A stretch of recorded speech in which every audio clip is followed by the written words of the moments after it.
Hey guys, tonight we drift into something drenched in moonlight and mischief. A Renaissance story that smells faintly of oil paint, lavender, and too much anticipation for one lifetime. You find yourself wandering through Florence after dusk, the kind of night when even the marble statues seem to sigh. And yes, this one's slow burn romantic. So slow, you'll probably fall asleep before anyone even dares to touch a hand. But don't worry, that's the point.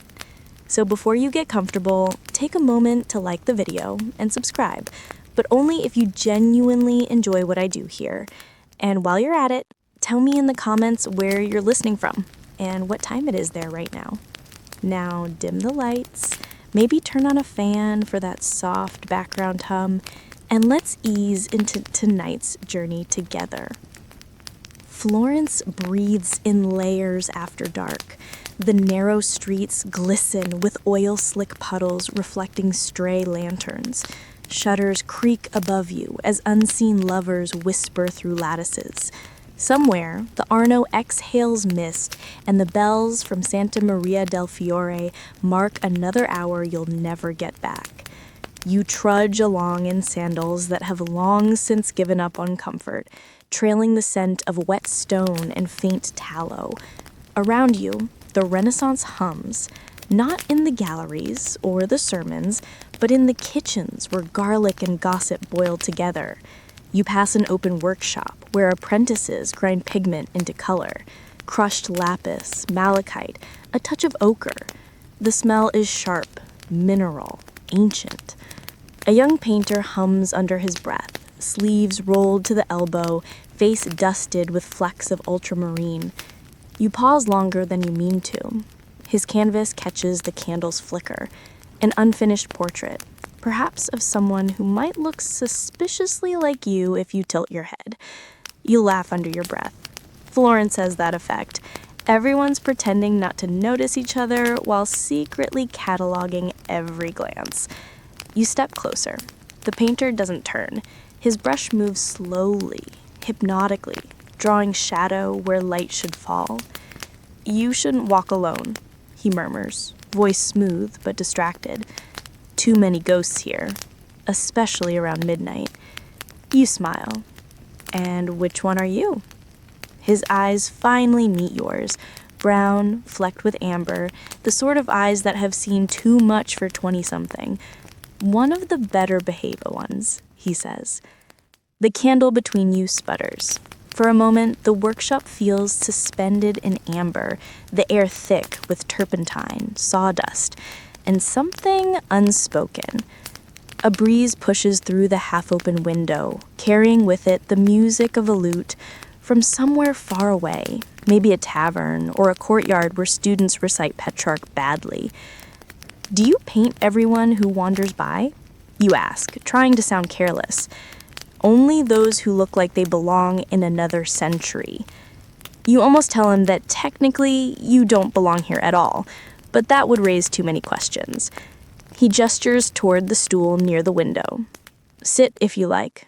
I'm working on something fragile." The way he says fragile makes it sound like a confession. You take the seat, feeling the chill of marble beneath your fingertips. Across from you, jars of pigment glitter like tiny galaxies. The painter lifts his brush again, slower this time, watching you as though memorizing every line of your face. "Did you know," he says softly, "that Leonardo once tested pigments by licking them?" You arch a brow. I'm going to assume that didn't end well. Historians still argue whether it was bravery or stupidity. Or hunger, you offer. And he laughs, the sound low like worn silk. The two of you stay there as the night deepens, Florence growing quieter outside. Somewhere, a cat yowls. Someone drops a wine jug, and a shutter slams shut with the weight of propriety. The artist paints. You breathe. And time folds in on itself like damp parchment. You catch sight of the fresco on his back wall, a celestial Madonna with a face eerily familiar. You tilt your head. Who's she? He hesitates. Someone I can't paint anymore. You know that tone. It's the sound of a door locking softly from the inside. So you don't ask further. Instead, you watch as he adds another brushstroke to the canvas in front of him. The candlelight trembles on his hand, making veins look like rivers in gold light. He says, "They say Florence runs on two things, ambition and scandal. I think they're the same pigment, just different mixtures." You grin. And what color is love, then? He dabs his brush in something dark and rich, burnt sienna. "This one," he says. "It always looks beautiful until it cracks." A pause, and then softly, "Do you believe in muses?" You tilt your head, "Only the kind that walk away before dawn." He smiles, a little sadly, as though that answer had already occurred to him long before you said it. The air grows heavy, the wax in the candles drooping like tired wings. You can almost hear the sound of paint drying, the whisper of centuries watching from the walls. Outside, the bells toll again. Midnight. He puts down the brush. "Come back tomorrow," he says, not quite meeting your gaze. You stand, brushing the folds of your cloak. "And if I don't?" "Then you'll haunt me, like everyone else in this city." You step into the Florentine night once more, and the world feels altered. The river shimmers with stray moonlight, the cobbles hum beneath your shoes. Somewhere in the distance, you hear the laughter of courtesans, floating like smoke. You cross the Ponte Vecchio, that crowded bridge where merchants once sold everything from silk to secrets. Now, under starlight, it feels like a vein of gold running through the city's heart. You pause halfway across, watching the painter's studio window, just one faint glow among hundreds, but it feels like a signal meant for you.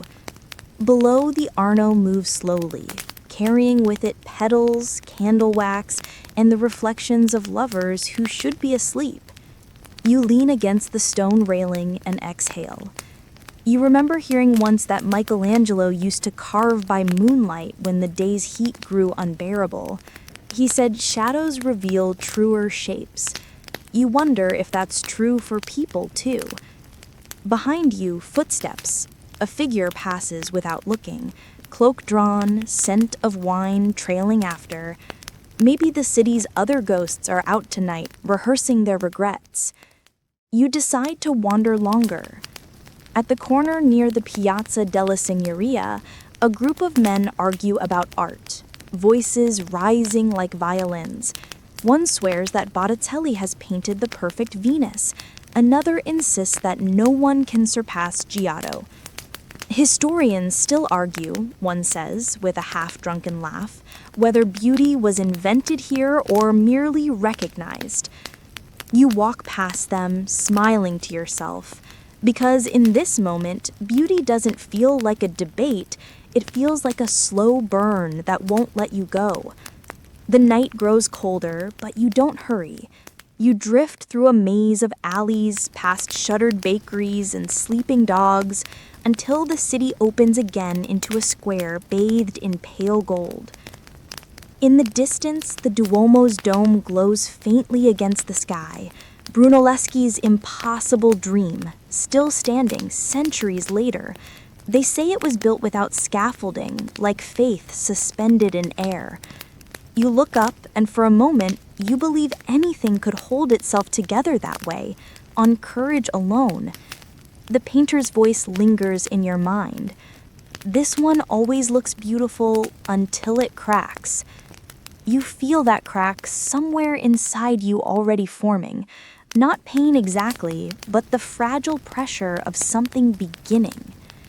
You stay until the sky begins to fade from black to indigo, then to the faintest gray. Florence is waking, yawning open, vendors rolling carts into the streets, the smell of bread rising. You think of the studio and the unfinished portrait, And before reason can interfere, you whisper into the cold air, "See you at dawn." The wind carries it away, toward the river, toward the brushes still wet with color, toward whatever tomorrow might paint. The dawn air clings to you like silk washed in river water, cool, faintly perfumed, alive with birdsong and the crackle of awakening streets. Florence at sunrise isn't quiet, it murmurs. The market women drag their crates of fruit through puddles of fading moonlight. The bakers fling open their shutters, and every scent, fresh bread, ground coffee, crushed grapes, seems determined to seduce you awake. You retrace your steps to the painter's studio, tucked behind a row of cypress trees and stone arches that seem older than the idea of love itself. The door is half open. The same light that he promised you, the kinder light, slants across the wooden floor like golden lace. He's there, of course, bent over the same canvas, brush poised between thought and hesitation. He glances up, a small, knowing smile spreading across his face, as if he's been waiting for you without admitting it even to himself. "You came back," he says. "Maybe I just like the smell of turpentine." He chuckles softly, not buying it for a second. "Then you're braver than most. They say this stuff kills slowly." You step inside, closing the door behind you. "Good thing I'm in no hurry." He gestures toward the stool again, and you take your place. The air in here feels different by daylight, less conspiratorial, more vulnerable. You can see every crack in the plaster, every fleck of pigment that never found its canvas. "Sit still," he says, voice low. "Pretend you're someone timeless." You roll your eyes. "I'm not sure that's how time works." "It does in art." His hand hovers near your face, not touching, just tracing the outline of where the next shadow will fall. His eyes move as if memorizing you, one slow heartbeat at a time. You wonder if artists ever realize how intimate this process really is, the act of seeing someone more completely than they see themselves. For a while, there's only the sound of the brush against linen and the distant chatter of merchants setting up their stalls. You notice his concentration tighten, his brow furrow slightly, his lips moving as though he's silently naming each color. You glance at the jars of pigment again, each one an entire world. Cinnabar red, verdigris green, azurite blue. "Do you make all of these yourself?" He nods. "The masters say that color has to be earned, not bought. I grind the stones, mix them with oil, whisper to them a little." "Whisper?" "It helps," he says, completely serious. "Lapis doesn't like arrogance." "You're joking." He shrugs. Historians still argue whether pigments have moods. I say they do. They sulk if you rush them. You find yourself smiling longer than you meant to. A draft curls through the open window. Dust motes dance in the sunlight, tiny planets orbiting around the both of you. He pauses, sets down the brush. "Would you like to see the others?" "The others?" He lifts a curtain at the back of the studio, revealing several canvases stacked together, half hidden like contraband secrets. Each painting glows differently. Portraits of women, angels, and faces that seem to hover between the two. Some are serene. Others look like they've been caught mid-breath. One, though, catches you entirely. A woman, standing in the same shaft of dawn that now falls across the studio floor. Her expression is unreadable, half longing, half warning. "She's haunting," you whisper. "She was," he says quietly, "a patron's wife. Wanted to be remembered beautiful, not honest." You tilt your head. "And did she get her wish?" He considers. For a while. Outside, the bells of Santa Croce begin to toll. Their sound fills the studio, soft and solemn, as if the city itself is exhaling. You drift closer to another canvas, unfinished, a pair of hands clasped together but never completed. Why didn't you finish this one? He exhales through his nose, the way people do when memory cuts a little too sharply. Because the person left before I could. The sunlight shifts again, touching his face just enough to make you notice how young he actually is. Too young to have collected this much sorrow already. He notices your gaze and smiles faintly, the kind that apologizes without words. Come here, he says, moving toward the easel. You should see what happens to color when it catches morning light. You step beside him, close enough to smell the faint trace of orange oil on his sleeves. He lifts the canvas slightly, turning it so the painted face, your painted face, meets the sun. For a moment, you can't breathe. The eyes staring back are yours, but softer, dreamier, almost holy. That's not me, you say. Of course not, he replies. It's who you'll be when no one's watching. You want to laugh it off, but you can't. The intimacy of it presses against you like the warmth of the lamp's flame. He turns the canvas back, almost shyly. If I could paint silence, he murmurs, it would look like this.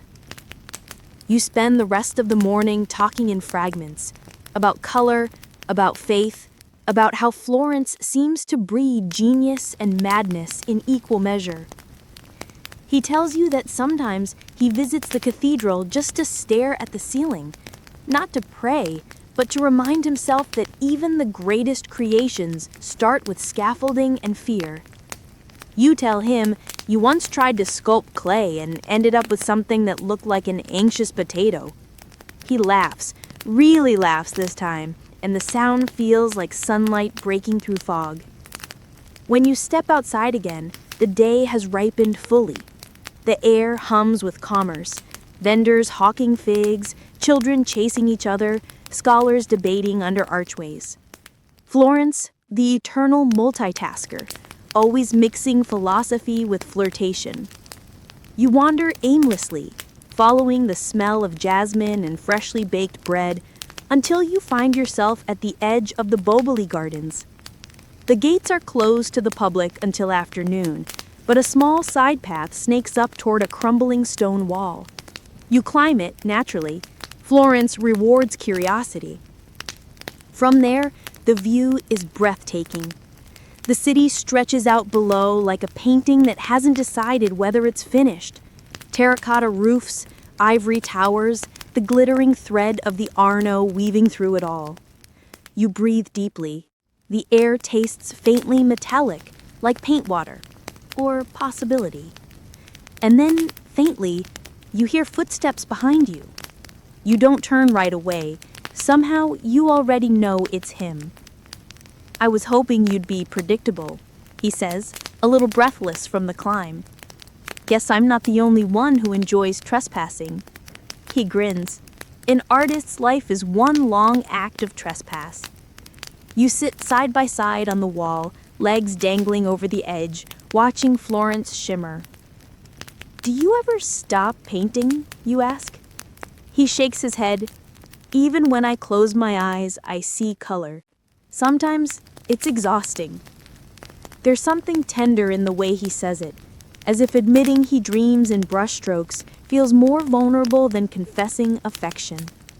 You glance at his hands, calloused, stained with blue and sienna.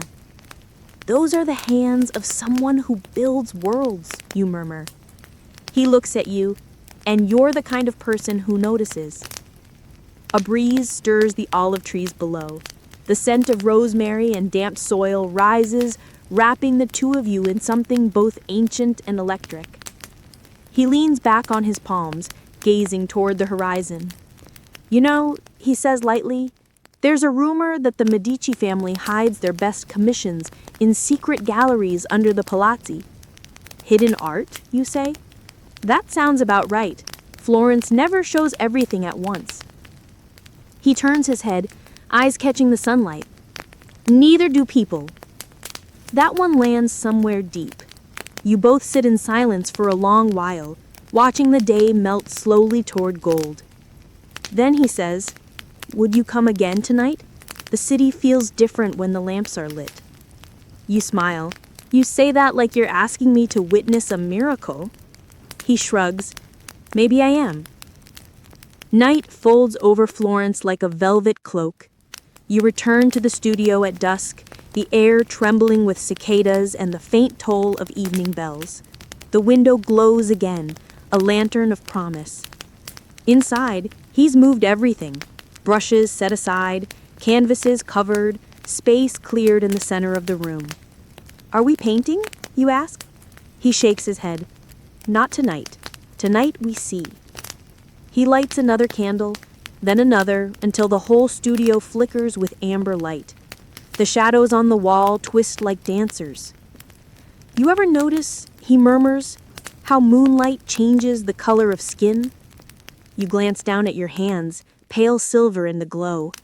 It makes everyone look a little haunted, or holy. For a long time, you stand there, no brush, no words, just the strange electricity of two people caught in the pause between creation and confession. He breaks it with a whisper. Every masterpiece begins with hesitation. And somehow, that feels true not only of paintings, but of whatever this is becoming. Outside, the city hums its eternal lullaby. Bells, footsteps, laughter, river. The air smells of rain on marble and something just beginning to bloom. The candle nearest you gutters out, smoke curling upward like a sigh. You don't move, neither does he. Somewhere inside that stillness, something unnamed takes root. Florence exhales another night into being, warm, perfumed, restless. By now, the city feels like a creature you know by touch alone. The smooth pulse of cobblestone underfoot, the sigh of laundry swaying above the narrow lanes, the faint metallic whisper of river wind gliding over rooftops. You're walking again, but this time, you're not drifting without direction. You're heading toward the Palazzo gardens, the ones he mentioned in a half-smile earlier that day, as though the idea of them carried a secret too fragile to say aloud. The gates are open tonight, as if by accident. Inside, the gardens glow faintly under the moon, each path silver-edged, each fountain murmuring softly to itself. The scent of citrus blossoms hangs heavy, mingling with damp moss and the distant sweetness of roses gone slightly wild. He's waiting by the fountain at the center, a shape half hidden by the cypress shadows. The flicker of a nearby lantern paints him in alternating gold and darkness, like one of his own unfinished works. "You found it," he says quietly. "I followed the smell of orange trees," you answer. That's how all good stories begin. You stepped closer, your shoes clicking softly on the marble tiles. The water beside you ripples, catching the moon in trembling fragments. You can hear the faint hum of Florence beyond the walls, music from a tavern, a carriage wheel rattling on the stone, laughter fading into the distance. He watches you for a long moment, then says, "When I was a child, I used to sneak into gardens like this to draw statues by moonlight. I thought if I stayed long enough, they'd come alive." You smile. "Did they?" He shrugs. "Not exactly, but I learned something. Stillness has a pulse if you listen long enough." The line stays in your mind longer than you expect. Stillness has a pulse. A nightbird cries out somewhere overhead, and the sound dissolves into the steady dripping of the fountain. You notice the garden's symmetry, the deliberate geometry of hedges and paths, the Renaissance obsession with order holding chaos at bay. And yet, despite the design, it all feels slightly overgrown, as if nature is slowly winning the argument.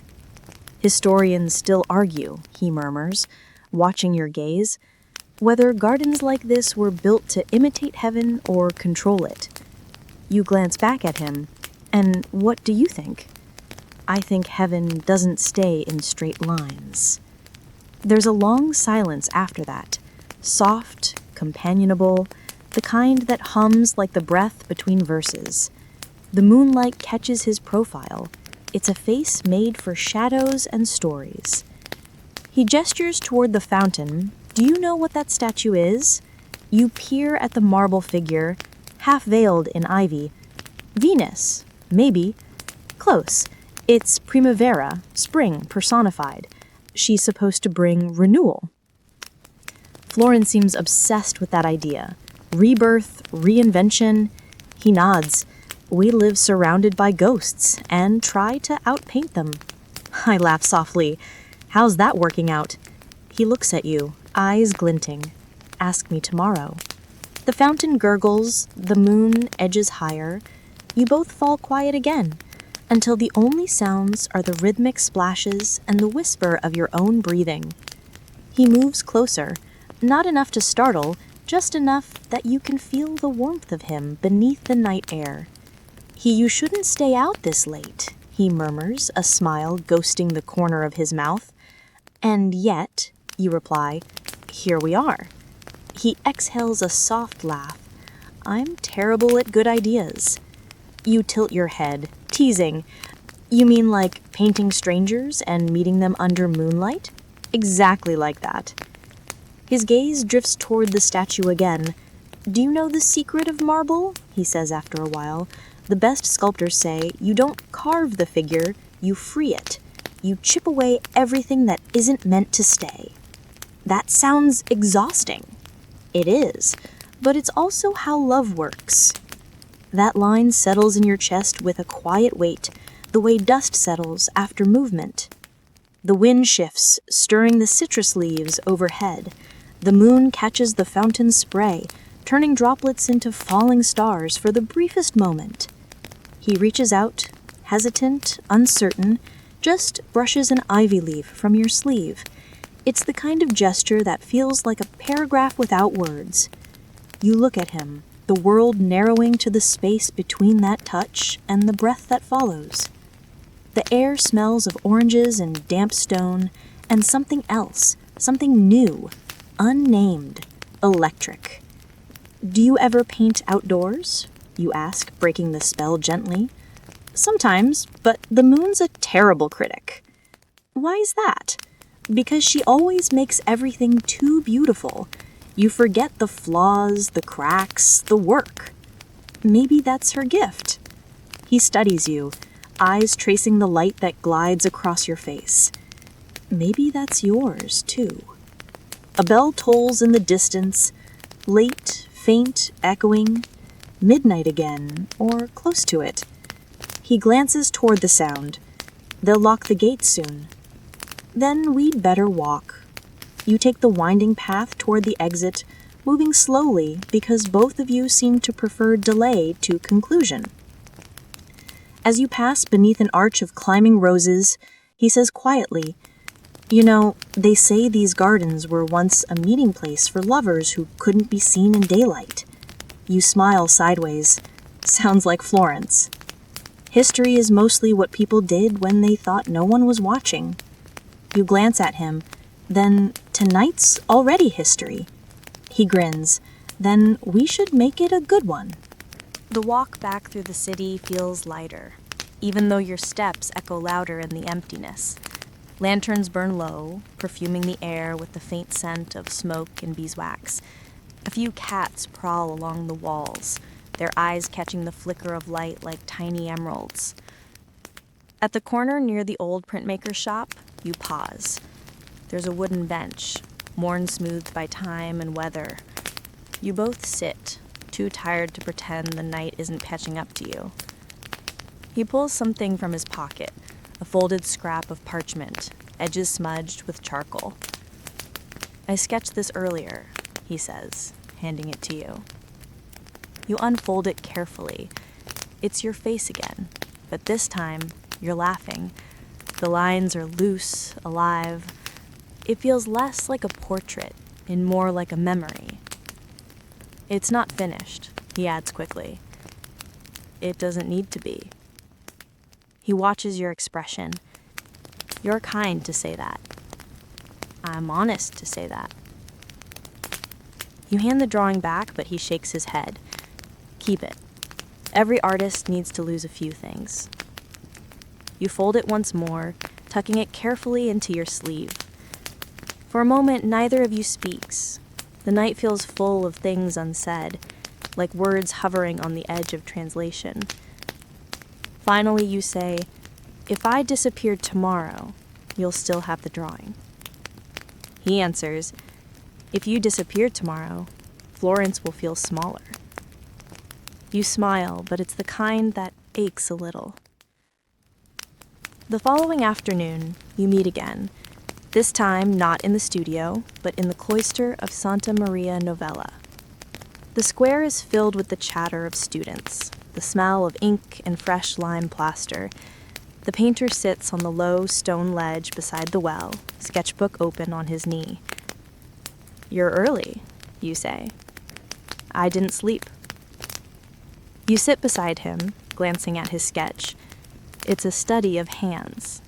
Your hands, you realize, though he hasn't captured them exactly.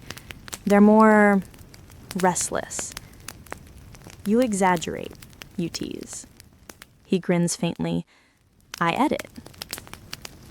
A monk passes by, muttering something about the sanctity of silence. The painter waits until he's gone, then whispers, "Do you ever wonder if saints got bored?" You blink. "That's a bold question for this setting." He shrugs. "They were human once. Maybe holiness is just patience in disguise." Historians still argue about that one too, I think. He laughs softly, turning another page. Everything worth arguing about ends with faith or feeling. And which is this? He looks up at you. Both. A gust of wind scatters a few sketch papers across the cloister floor. You chase them, catching one as it flutters near the fountain. It's another drawing of you. This one unfinished again, but softer, lighter, as though he'd stopped right before revealing too much. You glance back at him, heart tripping slightly over its rhythm. "You keep drawing me." "I can't seem to stop." There's no clever response for that. You simply sit again, the sunlight warming your shoulders, the faint trickle of the fountain filling the silence between you. As the day slips toward evening, you both walk through the city once more, past the cathedral, the bell tower, the goldsmith's bridge glowing with sunset. Everything feels suspended, as if Florence itself is watching. At the Arno's edge, you stop. The water gleams, turning from bronze to rose to deep blue as the light fades. He says, almost to himself, "They call this hour the painter's mercy." Why? Because everything looks perfect for just a few minutes, even the mistakes. You watch the last sunlight dissolve, thinking that maybe the same is true for people too.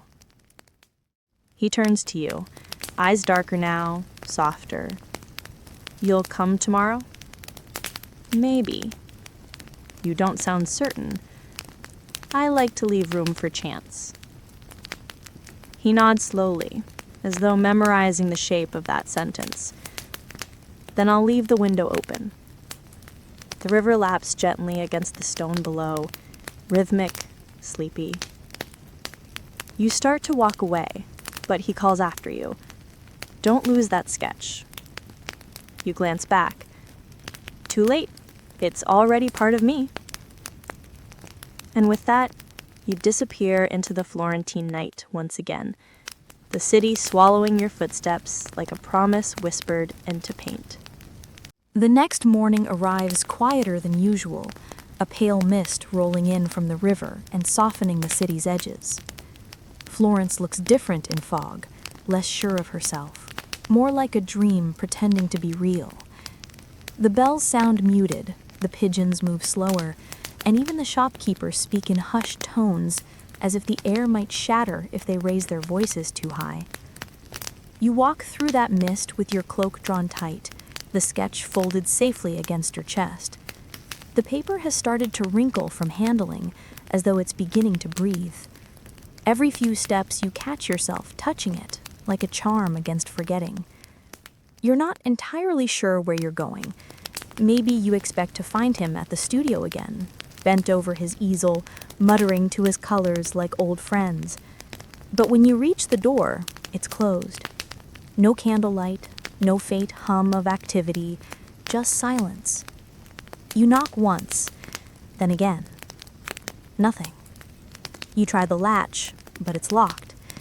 For the first time in days, the rhythm between you and the city stumbles. The air feels heavier somehow. You linger for a while, then slip a small folded note under the door. Went walking by the Arno. If you're painting ghosts again, don't forget to eat. It feels like the kind of message that should make someone smile. You hope it does. You spend the rest of the morning wandering the markets, pretending to look for fruit, but mostly watching faces. Florence thrives on its own noise. Merchants calling out, children darting through the stalls, nuns haggling over olive oil as if salvation depends on the price. There's music too, faint and drifting. A lute somewhere near the bridge, maybe a young student playing for coin. The melody catches you off guard, a fragment of something familiar, hauntingly close to a tune he hummed once while mixing paint. You pause, letting it wrap around you. The world seems to move a little slower under its spell. You remember him saying once, "Every color has a sound." You'd laughed at the time, but now, hearing that tune, you start to wonder what shade it might be. Something between gold and shadow, maybe. Something like longing turned audible. When the music fades, you turn back toward the river. The Arno lies still today, its surface smooth as polished glass. You sit on the low stone wall, watching reflections of rooftops ripple with the slightest breeze. In that stillness, the city looks doubled. One Florence of marble and noise above, another of water and illusion below. You take out the folded sketch. For a moment, you consider tossing it into the river, letting the ink bleed away into the current. But you don't. You press it flat against your knee, smoothing the creases instead. Maybe you're not ready to let anything fade just yet. It's nearly afternoon when you hear footsteps behind you. You don't turn immediately. You already know the rhythm. "I thought you'd given up on mornings," you say. "I did," he replies, settling beside you. "Then I realized they're easier to face with company." You glance at him. He looks a little different, maybe less polished. There's paint on his sleeve again, streaks of red and umber. "Busy night?" He nods, eyes on the river. "I finished something I'd been afraid to start." "What was it?" "A confession in pigment." You smile faintly. "Sounds dangerous." "It always is." For a while, you both sit in silence. A barge glides past, its reflection splitting in two across the water. The air smells of clay and rain. Finally, he says, "Would you come back to the studio later? There's something I'd like to show you."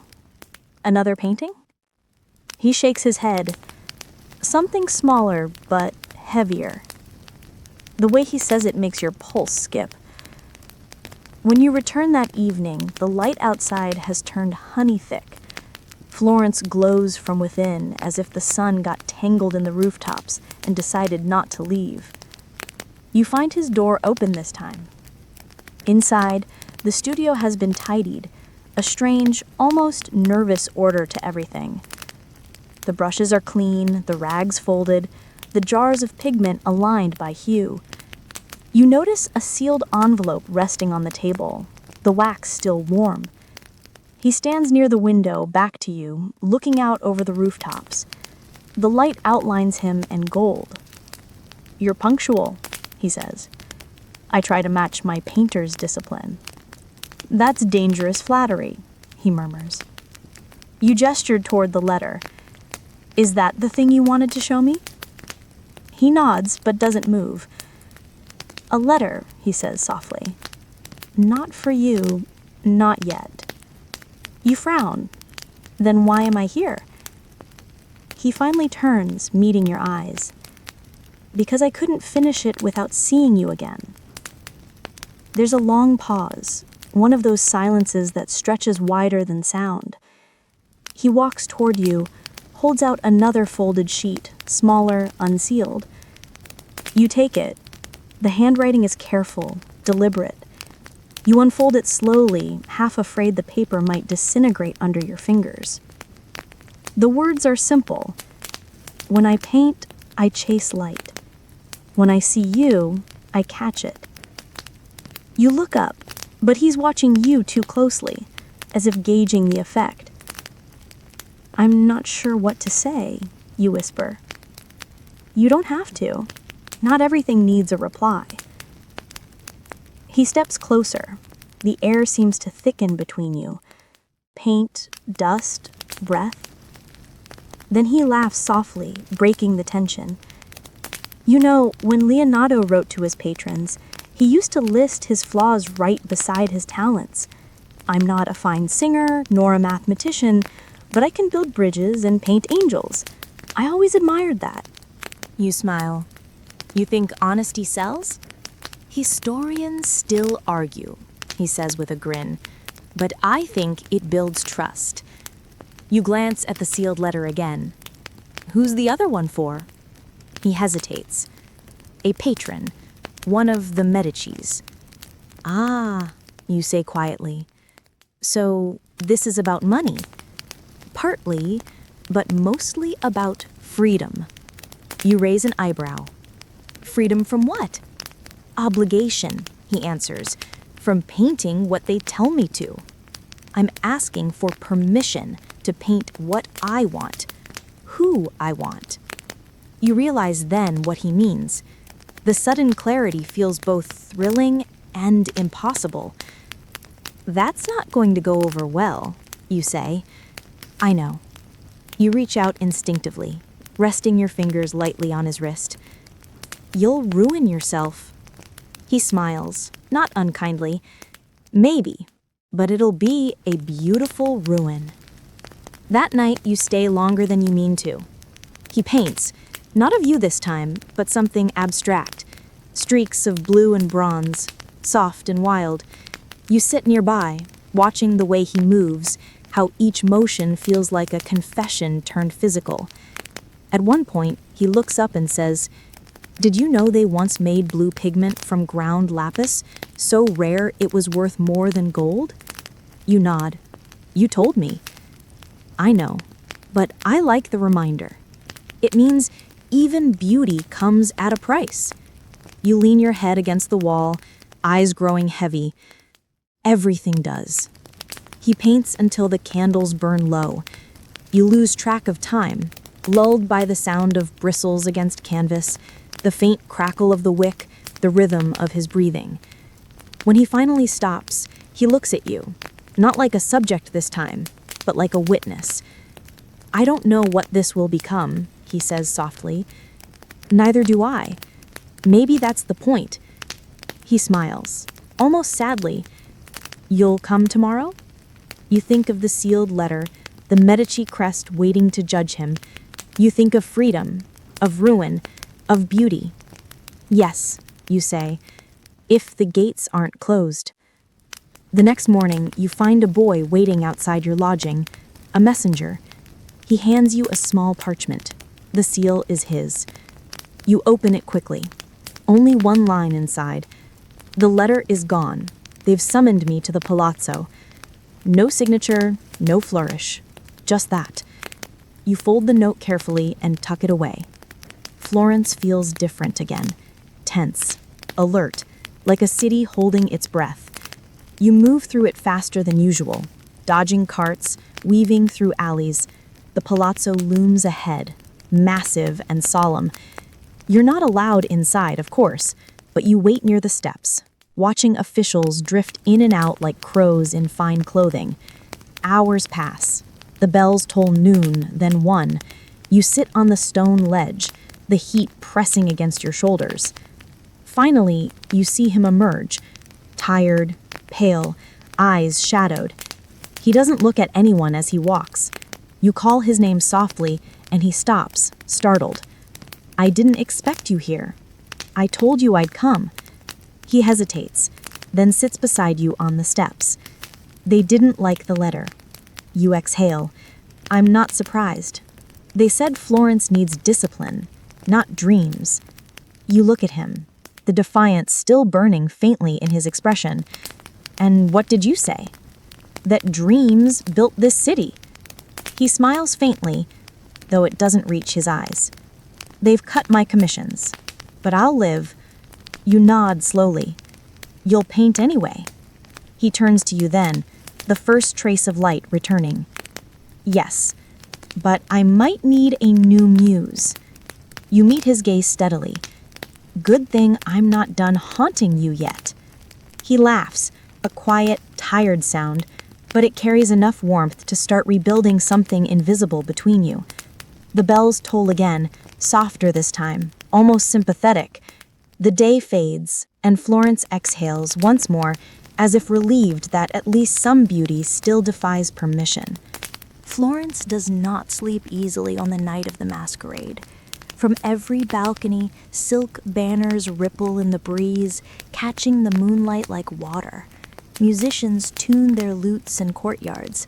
Candles blaze behind stained glass. Servants hurry through the narrow lanes, carrying trays that gleam with crystal and gold. You can feel the hum of it all, the way the city almost purrs when it knows something worth remembering is about to happen. You dress slowly, your fingers tracing the seams of borrowed finery. The gown is silver gray, threaded with tiny beads that shimmer with each movement. The mask, half sun, half moon, fits perfectly against your face, turning you into someone both familiar and unrecognizable. The letter still rests folded in your pocket, the one you didn't answer, the one that said, "When I paint, I chase light. When I see you, I catch it." You read it again before leaving, as if the words themselves were perfume you could carry into the night. Outside, the bells begin to ring, the signal that the masquerade has begun. You make your way toward the Palazzo of the Medici's cousin, where lanterns float like fireflies above the gates. Every window glows, every archway dressed with garlands and ivy. The guards wave you through with a half bow. Everyone is welcome tonight. Even the ghosts of Florence, it seems, have been invited. Inside, the world changes tempo. The floors gleam like mirrors, reflecting chandeliers and swirling gowns. The air smells of orange blossoms and oil paint, a reminder that half the guests here are patrons, artists, or those who pretend to be both. The laughter is layered, polite, suggestive, strategic. The kind of laughter that buys favors and sells forgiveness. You move carefully through the crowd, scanning the masks. Lions, angels, harlequins, saints, all hiding their sins beneath feathers and silk. You wonder if he's here already. A soft voice at your shoulder answers the thought. "You don't wear red well," it says. You turn. He's there, dressed in black with a mask of Venetian gold that leaves only his mouth visible. His eyes, though, those are unmistakable. You laugh quietly. You always preferred the colors you could mix yourself. He offers his arm, formal but teasing. "Dance with me before they figure out we're both frauds." You take it. The music swells. Lutes, violins, tambourines, all weaving a rhythm that feels older than language. The steps come easily. Your body remembers before your mind does. The crowd spins around you in a storm of motion and silk, a whirl of hidden faces and whispered promises. "You ever think," he murmurs near your ear, That the Renaissance only happened because people were bored of pretending they weren't in love with beauty? You tilt your head toward him. You think art is a rebellion? I think desire is, he says. A smile curls at the edge of your mask. Historians still argue whether you're right. Then let them argue, he replies. We'll keep living it. He guides you through the final turn of the dance, the two of you stopping just beneath a frescoed ceiling. Cherubs hover above, frozen mid-flight, their painted wings shimmering in candlelight. The orchestra fades. Applause ripples. Someone offers you a glass of wine. You take it. The taste is sharp, alive, pomegranate and spice. You find a quiet balcony overlooking the courtyard and step outside. The air is cool, scented with lavender and smoke. Below, the city sprawls in gold and shadow. From here, the rooftops seem to stretch forever, a mosaic of stories stacked on top of each other. He joins you, leaning against the railing. You look like you belong in one of those frescoes. Half finished and covered in scaffolding? Beautiful, complicated, slightly unreachable, he says, smiling. You take a slow sip of wine. Careful, you'll start sounding like a poet. I told you, he says. Painting is just poetry that refuses to stay still. The conversation drifts. Art, faith, gossip, the impossible price of good pigments. You laugh when he tells you about the friar who banned bright colors in church murals because they tempted the faithful. Imagine being afraid of blue, you say. They were, he replies. Ultramarine was holy, too expensive, too pure. Painters had to save it for the virgin's robes. You glance down at your own dress, catching the faint sheen of silver blue threads. So this counts as blasphemy? He says, only if heaven keeps receipts. You lean against the railing beside him. For a long time, you both just listen, the muffled laughter from inside, the faint splash of a fountain, the faraway hum of the city. Then he says softly, they called me back to the Palazzo tomorrow. Not the cousin, the Duke himself. You freeze. Why? They've seen the painting. The one from the studio? He nods. They think it's dangerous. Dangerous? You echo? He smiles without humor. Apparently, beauty that looks directly at you is an act of defiance. You exhale, feeling the weight of what he's not saying. And what happens if they forbid it? He shrugs. Then it lives in the dark, like most truths. A pause stretches. The music drifts through the open doors behind you, softer now, almost wistful. You could leave Florence, you whisper. I could, but every road away from here feels like exile.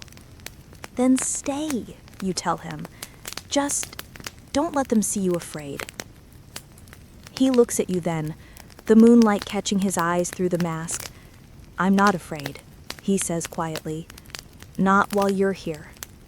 The words hang there between you, fragile and electric. Inside, the masquerade reaches its fever pitch. Candles burn lower, laughter grows louder. Someone begins to play a slow, winding melody that feels almost mournful. You both slip back into the crowd, pulled by the music as if it's the tide. At the center of the hall, masked dancers move in circles, exchanging partners like the shifting hands of a clock. You lose him for a moment, spun away into the rhythm. When you find him again, he's standing near the dais, speaking to a man in velvet robes whose rings catch the light like knives. A Medici.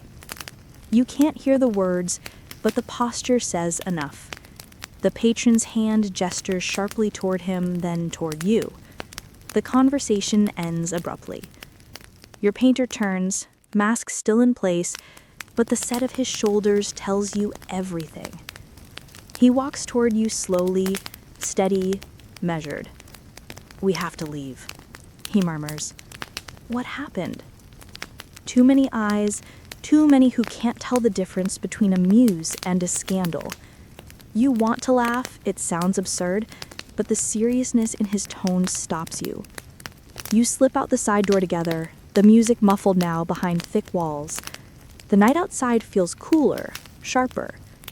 You cross the courtyard in silence, past fountains and orange trees, until you reach the small chapel on the far edge of the grounds. He pushes the door open and steps inside. The air smells of wax and damp stone. Candles flicker along the altar. Frescoes climb the walls, angels, saints, and one half-finished Madonna staring down with hollow eyes. This is where they brought me to paint last year, before I learned that holiness comes in many shapes. You walk closer, tracing your fingers over a patch of unfinished plaster. You never told me why you left it incomplete. He looks at you, because I didn't know what to worship yet. Something in his voice makes your throat tighten. He takes your hand, guiding it toward the wall. Now, I do. The silence that follows is the softest kind, heavy, reverent, full of everything words would only ruin. Outside, the bells strike midnight. When you finally step back into the night, the masquerade has dissolved into laughter and drunken songs. Lanterns float down the Arno, drifting like stars set free from heaven. He stands beside you, unmasked now, the gold discarded somewhere behind. If they exile me, will you still visit? You smile faintly. Historians still argue whether Florence forgives its artists. I wasn't asking about Florence. You meet his gaze. Then yes. The answer feels like a promise and a warning all at once. He laughs softly, that same tired, disbelieving laugh you've come to love. Then I'll paint faster. You walk together along the river, the sound of revelry fading behind you. The moon hangs low, swollen and pale, its reflection trembling on the dark water. For once, Florence seems to sleep without dreaming. And for the first time, you start to believe that maybe beauty can survive even the people who try to control it. Morning drifts in slow, deliberate strokes across Florence. Soft, blue light brushing the rooftops, dew collecting on the marble ledges, pigeons muttering half-hearted hymns to the rising sun. The masquerade feels like it happened years ago, not hours. Yet your pulse still carries the echo of violins, and the scent of candle smoke lingers in your hair like a memory that refuses to fade. You wake to a knock on the door. A different kind this time. Measured, official. When you open it, a young messenger stands there, his cloak damp with river mist. He hands you a parchment sealed with crimson wax. The crest is unmistakable. Medici. For a moment you just stare at it, the wax glinting like a drop of blood. Did he send you? You ask. The boy shakes his head. It's from the Palazzo. You thank him quietly, close the door, and break the seal. The handwriting inside is crisp, elegant, and cold. By order of His Grace, the artist known as Lorenzo di Rossi is hereby summoned to appear before the council to account for an unauthorized commission. Until such time, his studio shall remain sealed. You read it twice, then fold it carefully and press it against your chest. The air feels heavier. Somewhere beyond the walls, the bells begin to ring. Soft, but urgent. You find him at the edge of the Arno, sitting on the low wall where you once talked about reflections and ghosts. His sleeves are rolled up, his hair untamed. The morning light paints him in gold and sorrow. He looks up when you approach. I was hoping you'd come. I always do. You hand him the parchment. He reads it silently, then laughs. A dry, weary sound. I suppose that's what happens when you paint truth instead of saints. You sit beside him. What will you do? He tears the seal in half, letting the pieces fall into the river. Finish what I started. They'll come for you. They always do. But art was never meant to be safe. For a while, neither of you speaks. The city hums awake around you. Vendors shouting, bells tolling, the faint clatter of wheels on cobblestones. Yet it all feels distant, like you're sitting just outside the world. He turns to you suddenly. Come with me, just for today. There's something I want you to see before the city decides what to do with me. You hesitate, then nod. Where? He smiles faintly. Home. You follow him through back streets, past frescoed chapels and bakeries opening their shutters. The scent of warm bread mixes with morning air, and for a fleeting moment, everything feels almost ordinary. He leads you to a small stone house tucked behind a churchyard. Ivy climbs the walls, terracotta pots line the windowsills. Inside, dust and sunlight share the room like old friends. This was my father's workshop, he says, brushing his hand along a wooden table. He carved altarpieces for 20 years, never signed a single one. You trace your fingers along a half-finished carving, a cherub's face, smooth and expressionless. Why not? He said the work mattered more than the name. Do you believe that? He looks at you. I used to. There's a silence then, long enough for the light to shift across the floorboards. He pulls a small bundle from underneath the table, wrapped in linen. I made this after the Masquerade. You unwrap it carefully. It's a small painting, your likeness, unmistakable, not dressed in silver or moonlight this time, but in ordinary fabric, your gaze steady and alive. Behind you, the faint shimmer of dawn stretches over a city that looks suspiciously like Florence. You can't look away. It's not finished. It never will be. You reach out, tracing the edge of the canvas. Then why show me? Because I needed you to see what I see, he says quietly, before they take it away. You swallow. They won't take this, not if we hide it. He smiles, soft but certain. Art doesn't hide. It waits. That afternoon, the city grows restless. Whispers sweep through the alleys about the council, the heresy of beauty, the artist who painted blasphemy disguised as truth. By sunset, the rumors have swelled into certainty. He's to be exiled by morning. You stand together on the bridge, watching the Arno glow amber under the last light. The current moves slowly, thick with reflection. He's not going to let me stay, he says. I know. But I can leave something behind. He takes your hand and presses a small, folded letter into it. No seal, no signature. For you, don't open it until tomorrow. You feel the faint tremor in his fingers as he lets go. Where will you go? He looks east, toward the faint outline of the hills. Venice, maybe. They still love color there. Or Rome, if I can stomach the bishops. You try to smile. You'll paint water or angels or both. He grins faintly. Maybe I'll paint memory instead. You nod, not trusting your voice. The bells ring again, long, mournful notes that seem to ripple straight through the water.